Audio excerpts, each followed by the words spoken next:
When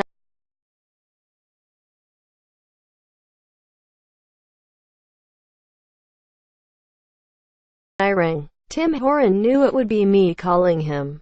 Who else would be speak to the double World Cup winning former Australian Test centre at 6:30 a.m. in the morning? Thankfully, Tim was already up and on the move, partway through a 2-hour drive north of Brisbane. "What are you doing up at this time?" Quote, "I'm going fishing," he replied, laughing. "You were my insurance if the alarm didn't go off. I knew I'd come in handy for something." But Scots delivering wake-up calls to Aussies is nothing new to Horan. Citing one particular afternoon during the summer when the Scots found Australian rugby napping in only his second game in charge, Scotland coach Gregor Townsend masterminded a win against the Gold and Green for the first time in 4 years, which for Horan was a jolt for the hosts. "That Sydney test was a rude shock to the system for us.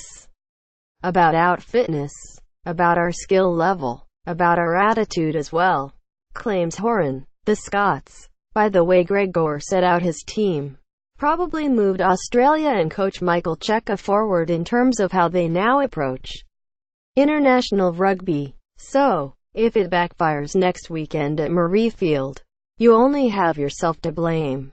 "You shouldn't have performed that well in Sydney," he laughed, also raising a chuckle at the sudden rivalry between the two nations. "I thought you might have let that World Cup loss rest," he added, tongue firmly in cheek. "It was all set up this year for a bit of revenge and getting your own back, after how disappointed the Scots must have been not to win that World Cup game. And having run Australia close at Murrayfield last autumn, you kind of knew they'd be fired up, and that they'd come down to Sydney and really try and smother the Wallabies in that June Test match. And the way Scotland approached it, I think it has helped the Wallabies move on to another level. We probably have the Scots to thank for how well we are going at the moment." Scotland free-running attack bounced in for 3 tries, from Duncan Taylor, Finn Russell and Hamish Watson at the Allianz Stadium, impressing the Fox Sports commentator. Scotland had lost their best players to the Lions, but weren't phased. Horan observed, "They played some nice rugger.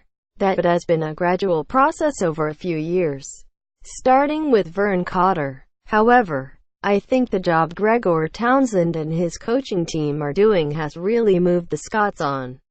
I think you can see the influence of Matty Taylor, defensively, who is a very good coach for the Scots. At some point he will return to coach a Super Rugby team here. But he is doing a great job for Scotland. But they've jumped 3 or 4 levels in a short time. But then they've probably had to because that is the way the game is going. Still, Scotland are playing a really exciting style and brand of rugby.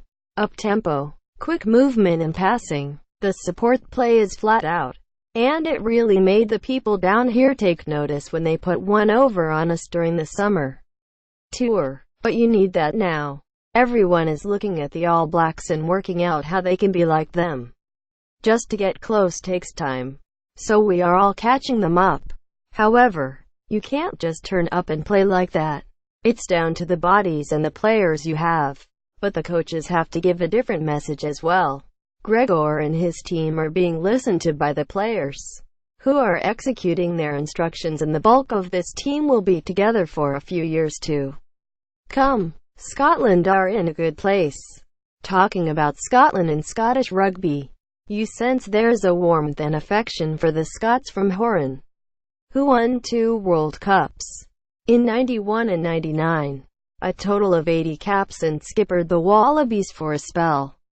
However, he admits that friendliness lulled the unsuspecting into a bit of a false sense of security, with the pleasantries could be quickly replaced by a real welcoming committee.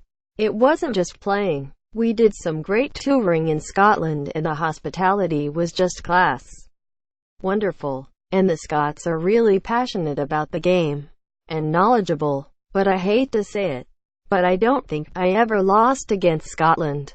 I played a few times, in Brisbane and Sydney, but the ones you always remember as a player were the ones in Edinburgh, at Murrayfield, when that place was full, like in a test match against Scotland, or when I played for the Barbarians there, with Jonah Lomu, Joost van der Westhuizen, Ben Clark, Pat Lam in the side. It's just a fantastic place. That was very special, and the ex-Saracen centre reflected. John Eales, Australia's 1999 World Cup winning captain, mentioned before that you'd be lined up for the anthems at Murrayfield, and the Scots would start singing "Flower of Scotland." Single quote. What a great song. And after a few seconds you'd find yourself caught up in the moment, singing along. You'd have to give yourself a shake and remember where you were and why you were there. Not that you'd be left in any doubt for too long, because 3 or 4 seconds after the start, that Scotland team would be just trying to smash you. What I mean by passionate